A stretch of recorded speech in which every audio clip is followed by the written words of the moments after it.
여기는 입지적으로 봤을 때 다시 한번 말씀드리지만 정말 A+급이라서 매매가 안 되고 전세가 안 나가고 월세가 안 나고 이런 상황은 별로 없을 거라고 생각합니다. 안녕하세요, 경장입니다. 저는 오늘 어디에 나와 있냐면 안양시 동안구 관양동에 나와 있습니다. 관양동이 어디냐 좀 생소하신 분들이 계실 수도 있는데, 여기에는 이제 각종 관공서와 기업과 법무사 사무실, 세무서, 그리고 평촌역 바로 역세권에 있는 자리라고 봐주시면 됩니다. 제가 여기 왜 왔냐? 당연히 경매 물건이 나왔기 때문에 왔겠죠. 오늘 보실 물건은 주택은 아니고 오피스텔을 보러 왔습니다. 제가 그동안 스튜디오에서도 오피스텔에 대해서 여러 번 말씀을 드렸었는데, 제가 판단하는 좋은 오피스텔의 조건이 지금 경매로 나온 것 같아서 여러분들과 같이 이제 보러 현장에 이렇게 나와 있습니다. 자, 그럼 제가 생각하는 좋은 오피스텔의 조건이 뭐냐? 일단 여러분들이 그걸 말씀드리기 앞서 왜 오피스텔을 그동안 제가 강조해왔고 오피스텔이 왜 괜찮은지에 대해서 제가 먼저 설명을 드리면, 1차적으로는 이제 다주택자분들에게 취득세 중과가 없죠. 그런 부분이 이제 좋을 수 있고, 경우에 따라서는 이제 주택수합산이 배제가 될 수 있습니다. 자, 요거는 뭐 재산세 담당자한테 물어봐야 되는 건 제가 여러 다른 영상에서 말씀을 드렸으니까 요 정도로 언급을 하고요. 그리고 만약에 이제 가계대출이 꽉 차셔서 대출이 안 나오는 분들은 이거는 사업자 대출로 뺄 수 있기 때문에 대출 부분에서도 굉장히 주택에 비해서 용이할 수 있다는 점이 이제 장점이 될 수 있습니다. 자, 그럼 제가 보는 좋은 오피스텔이란 무엇이냐 라는 거를 말씀드리면 여러 가지가 있는데, 그 중에서도 가장 좋은 게 이제 임차 수요가 풍부해야 됩니다. 그 임차 수요가 뭐 사업자든 오피스텔을 주택으로 사용하는 사람이든 그런 이제 임차 수요가 풍부해야 되고요. 그래야 가격이 떨어졌을 때 전세가 이하로 떨어지지 않게 됩니다. 그리고 입지 부분에서 역세권이랑 오피스텔과 주택은 상관없지만 뭐 빌라나 이런 거는 여기랑 멀어도 어느 정도 이제 거주 공간이기 때문에 들어오는데, 오피스텔 같은 경우에는 거주의 성격도 있지만 업무의 성격도 있기 때문에 반드시 이제 역세권과 좀 가까운 위치에 있으면 좋기는 합니다. 그리고 원룸 오피스텔보다는 투룸, 쓰리룸 오피스텔이 나중에 가격 상승이 됐을 때 가격 상승을 좀 많이 받을 수가 있습니다. 아무래도 원룸 오피스텔은 가격이 올라가는 거에는 한계가 굉장히 크게 있거든요. 그래서 투룸 이상의 오피스텔이면 좋겠다라는 부분, 그리고 우리의 입찰 전략은 전세가보다 싸게 낙찰을 받자는 게 이제 주 전략이 될 수 있습니다. 그리고 아까 임차 수요 풍부한 것과 마찬가지로 이제 이 부분에서는 이제 일자리, 주변에 일자리가 풍부할수록 여기 우리 오피스텔에 들어오시는 분들의 수요가 또 많아질 수 있겠죠. 그런 부분도 꼭 체크를 해야 됩니다. 근데 제가 말씀드린 이 여러 가지 부분에서 모든 조건에 충족되는 게 오늘 보는 물건이라고 할 수 있겠습니다. 제가 지금 나와 있는 데를 입지를 먼저 말씀을 드리면, 제가 지금 어디에 나와 있냐? 아까 관양동이라고 말씀을 드렸는데, 이 건너편 이따 가서 촬영을 하겠지만 건너편으로 가면 큰 대로변이 있고, 양옆으로는 각종 이제 빌딩들, 그리고 빌딩들 안에는 이제 법무사무실이라든지 뭐 세무서, 뭐 사기업들 여러 기관들이 입주를 해 있는 상태고, 그 건너편에는 이제 4호선 평촌역이 자리 잡고 있습니다. 당연히 평촌역 주변에는 각종 먹거리, 카페, 뭐 놀거리 등이 굉장히 빽빽하게 자리 잡고 있고요. 그만큼 유동인구가 많고 임차 수요가 풍부하다는 반증이 되겠죠. 그리고 제가 서 있는 여기 건너편 기준으로 해서 각종 관공서가 여기 밀집되어 있습니다. 자, 여러분들이 이 물건 입찰하실 때 입찰할 법원, 수원지방법원 안양지원도 바로 옆에 있고요. 그 옆에는 수원지방검찰청도 옆에 자리 잡고 있고, 소방서, 그리고 교육청, 그 옆에는 안양시청까지 자리 잡고 있습니다. 자, 이렇게 많은 관공서들이 밀집되어 있는 곳에는 많은 공무원들이 또 일을 하고 계시겠죠. 그런 공무원분들이 가족이 있으신 분들 또는 이제 싱글로 살고 계신 분들, 이 주변에 뭐 오피스텔이라든지 각종 주택들을 찾으러 올 겁니다. 그래서 그런 수요들을 우리가 또 받을 수 있기 때문에 관공서 주변에 있는 오피스텔은 굉장히 메리트가 있다라고 할 수가 있겠습니다. 그래서 여기는 입지적으로 봤을 때는 정말 A+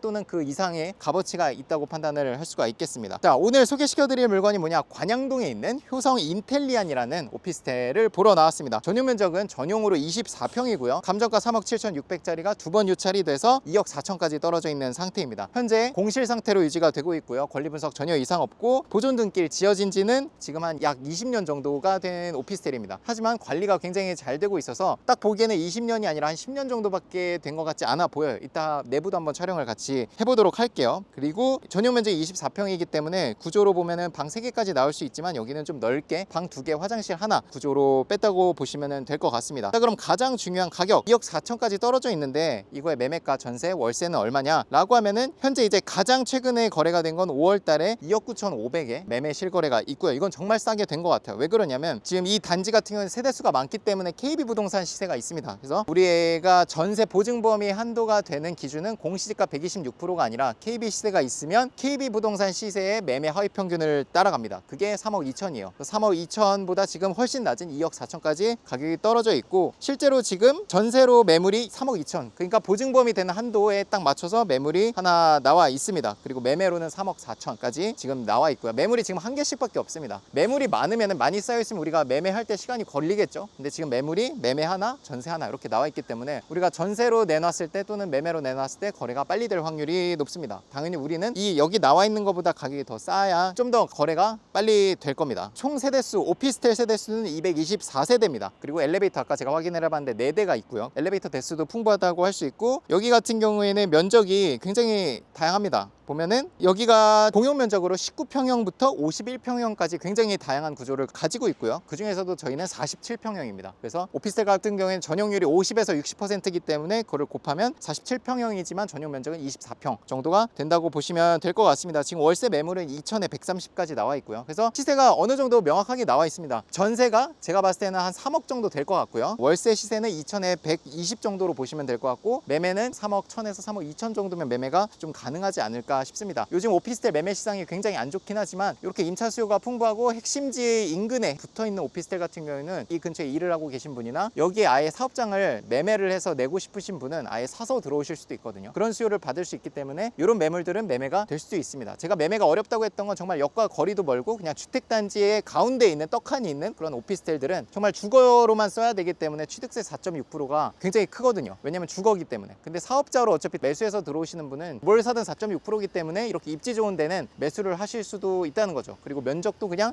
원룸 사무실이 아니라 방 2개, 전용 면적이 24평이나 되기 때문에 2억대 이걸 사서 24평 면적에 내가 사업장을 꾸릴 수 있다면 가격적으로 굉장히 메리트가 있는 거거든요. 그리고 무엇보다 전세가보다 지금 굉장히 저렴해져 있기 때문에 이거는 굉장히 괜찮은 매물이지 않나, 특히 다주택자분들한테 그렇게 이제 소개를 드리고 싶고요. 주변 보니까 여기 관공서 뒤쪽으로 해서는 아파트 단지가 쭉 둘러싸고 있습니다. 굉장히 많은 아파트 단지고, 제가 봤을 때 대략 어림잡아서도 한 10,000세대는 넘어요. 그래서 배우 수요도 굉장히 풍부하고 일자리도 풍부하고, 그리고 여기랑도 거리가 굉장히 가깝기 때문에 여기는 입지적으로 봤을 때 다시 한번 말씀드리지만 정말 A+급이라서 매매가 안 되고 전세가 안 나가고 월세가 안 나고 이런 상황은 별로 없을 거라고 생각합니다. 이따가 뭐 부동산도 한번 조사를 해볼게요. 한번 저 앞쪽으로 가가지고 평촌역 분위기는 어떤지 한번 건너편으로 한번 가보시겠습니다.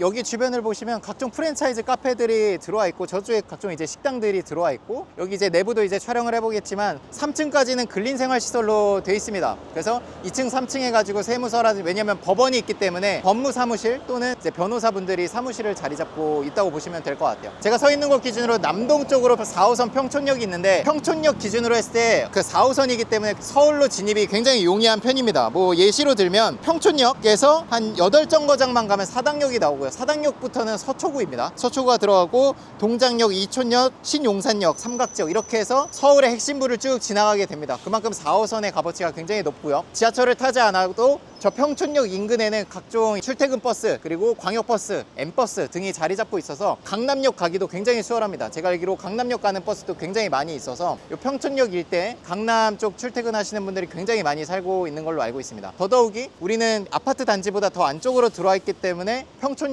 그리고 출퇴근 버스까지 접근성이 훨씬 더 좋겠죠. 그래서 입지적으로 굉장히 훌륭하다는 게 단순히 일자리가 근처에 있어서만도 아니고 평촌역도 있고 그 주변에 이제 버스 정류장까지 한 번에 이용할 수 있다는 점에서 입지가 굉장히 훌륭하다고 할 수 있겠습니다. 보시면 이제 우리가 1010호인데 여기 지금 우편물이 굉장히 많이 쌓여 있고, 여기는 이미 사업장을 뺀 것 같아요. 그래서 위에 올라가서 보시면 아시겠지만 우체국 등기 스티커도 굉장히 많이 붙어 있어서 지금 이미 오랜 시간 동안 이제 공실인 거를 파악할 수 있고요. 자, 이쪽에 오시면 여기 3층까지는 이제 근린생활시설로 되어 있어서 사무실을 자리 잡고 있습니다. 그래서 주로 이제 세무사 아니면 법무사 사무실이 자리 잡고 있는 걸 보실 수 있고, 4층부터 15층까지, 제가 알기로 15층까지는 오피스텔로 구성이 되어 있습니다. 저희가 보는 거는 이제 오피스텔, 10층짜리 오피스텔이고, 한번 10층 올라가서 그 문 앞에서 한번 확인을 해볼게요. 자, 보시면 엘리베이터도 세대수 대비해서 풍부하게 있어서 이게 멈춰 있는 걸 보실 수 있습니다. 자, 바로 올라가 볼게요. 가시죠. 보시면 이제 이전에 팍스코리아라는 사무실로 썼던 것 같은데 그 우체국 등기로 온 게 굉장히 많이 붙어 있어요. 그래서 이미 여기는 짐을 빼신 걸로 제가 판단이 되고, 이렇게 되면 이제 관리비라든지 이런 게 또 문제가 될 수 있기 때문에 한번 관리소 가가지고 관리비는 얼마나 밀려 있는지, 관리비도 우리는 일부만 인수를 하면 되니까 그런 거 이제 미리 체크를 해가지고 입찰할 때 입찰가에 반영을 하시면 되거든요. 그런 것도 한번 같이 확인을 해보기로 하고, 일단 뭐 이 벨이나 전기나 이런 건 아직 안 내려간 걸로 보입니다.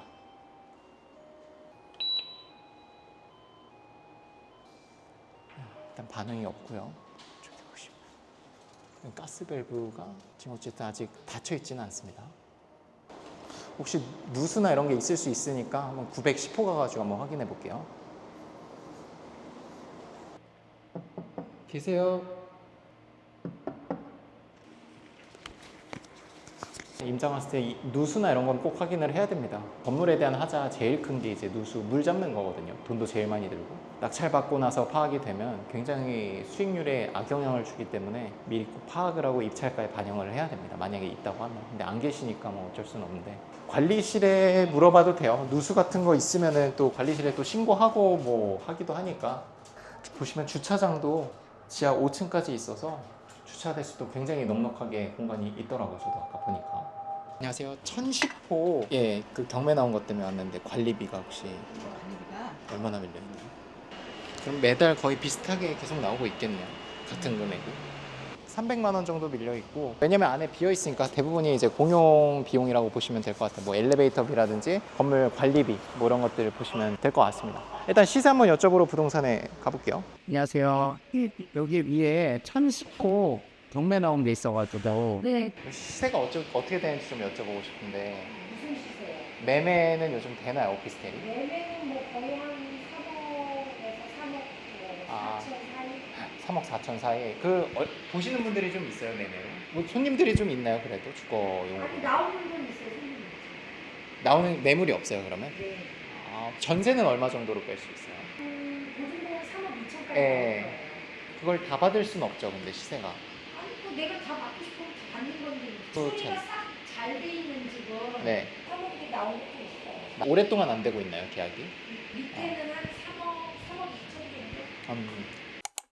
마무리 브리핑을 해드리려고 합니다. 오늘 물건 임장 다 마쳤고요. 상당히 매력적인 물건이라고 할 수 있습니다. 왜 그러냐? 아까 부동산 인터뷰한 거 얘기 들으셨겠지만 이 물건 같은 경우에 최저가가 2억 4천까지 떨어져 있습니다. 하지만 받을 수 있는 전세는 잘 받으면 3억, 2억 9천까지 내놓으면 정말 빨리 거래가 될 수 있다 말씀을 하셨고요. 매매가는 그거에 약 2천만 원 플러스인 3억 1천에서 3억 2천 정도로 보시면 될 것 같습니다. 여쭤봤을 때 매매가 되냐라고 여쭤봤을 때 아예 안 되진 않는다라고 말씀을 하셨어요. 아무래도 입지가 굉장히 좋다 보니까 분명히 이제 수요가 있을 거라고 저도 추정이 되고요. 제가 오피스텔 매매 안 된다고 했던 건 정말 이제 역과도 거리가 멀고 일자리도 없는 그 근처에 있는 오피스텔들은 거래가 요즘은 상당히 어렵긴 합니다. 그리고 여기는 이제 어쨌든 투룸이기 때문에 가족 단위 3인 가족까지는 들어올 수도 있거든요. 그런 점에서 또 매수세가 있을 수도 있다. 내 집 마련 차원에서 여기랑도 가까우니까. 그래서 그렇게 조사를 했고요. 월세는 보증금 2천에 120 정도로 파악이 됐고요. 그렇게 시세 조사가 명확히 됐습니다. 그리고 저기 부동산은 단지 내에 있는 부동산이기 때문에 누구보다 이 단지를 잘 알고 있는 전문 공인중개사예요. 그래서 여러분들이 믿으셔서 입찰을 하셔도 될 것 같고, 제 생각에는 요거 같은 경우에는 전세가보다는 무조건 싸게 받아야 됩니다. 막 2억 후반까지 쓰시면 절대 안 돼요. 2억 중반 정도까지, 그러니까 2억 한 6천 정도까지 입찰해보는 거는 나쁘지 않을 것 같습니다. 2억 6천에 낙찰받고 각종 비용들 내고 나면 약 1천만 원 정도가 지출이 될 것 같고요. 그리고 2억 9천에 전세를 맞춰도 풀피 한 1,500에서 2천 정도는